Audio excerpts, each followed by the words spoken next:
ഇനി വരാൻ പോകുന്ന ഈ തെരഞ്ഞെടുപ്പിൽ ബി.ജെ.പി. ജനങ്ങളോട് ചോദിക്കുന്നു ഒരു അവസരം. എന്റെ മുഖം നിങ്ങൾ കാണുന്നതിന് മുമ്പ് രാജീവ് ചന്ദ്രശേഖർ പറഞ്ഞ ഈ അവസരം ബി.ജെ.പിക്ക് കൊടുത്ത സംസ്ഥാനങ്ങളുടെ അവസ്ഥ ഒന്ന് കണ്ടു നോക്കൂ. ഇത് മധ്യപ്രദേശ്.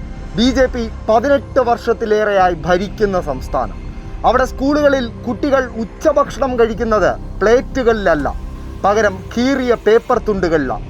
കേരളത്തിലെ സ്കൂളുകളിൽ ഉച്ചഭക്ഷണമായി ബിരിയാണി വരെ വിളമ്പുമ്പോഴാണ് ബി.ജെ.പി. ഭരിച്ചു മുടിച്ച മധ്യപ്രദേശിൽ ഈ കുഞ്ഞുകുട്ടികൾ കീറിയ ന്യൂസ് പേപ്പറിൽ ഭക്ഷണം കഴിക്കുന്നു. ഇവിടെ തീർന്നില്ല.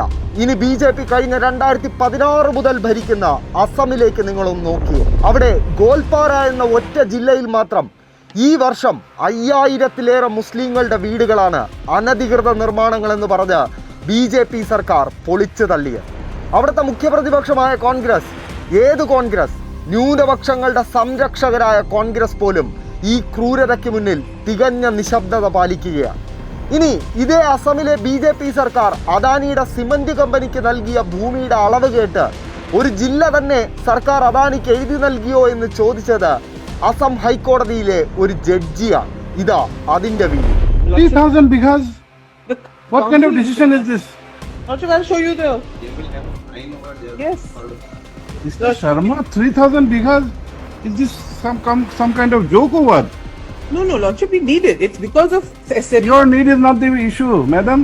Public interest is the issue. ഇനി ഏറ്റവും അവസാനമായി നിങ്ങൾക്ക് ഞാൻ മോദിയുടെ സ്വന്തം ഗുജറാത്തിലെ ബി.ജെ.പി.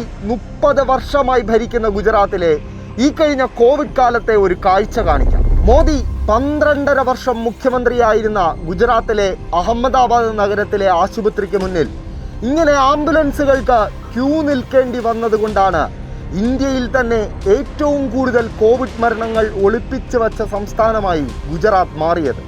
ഒന്നും രണ്ടുമല്ല, 2.8 ലക്ഷം കോവിഡ് മരണങ്ങളാണ് ഗുജറാത്തിലെ ബി.ജെ.പിയുടെ സർക്കാർ ഒളിപ്പിച്ചു വച്ചത്.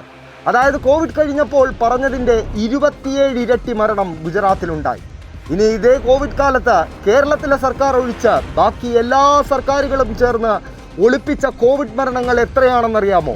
ഏകദേശം 20 ലക്ഷം. മറക്കരുത്, 20 ലക്ഷം ഇന്ത്യക്കാരുടെ മരണം ഒളിപ്പിച്ചു വെച്ച 5000-ലേറെ കുടുംബങ്ങളെ ഒരൊറ്റ ജില്ലയിൽ മാത്രം ഭവനരഹിതരാക്കിയ അദാനിക്ക് ഒരു ജില്ല തന്നെ എഴുതി കൊടുത്ത ഈ ബി.ജെ.പിക്ക് കേരളത്തിൽ ഒരു അവസരം കൊടുക്കുന്നത് അന്തിക്രിസ്തുവിനെ ക്ഷണിച്ചു വരുത്തലാണ്.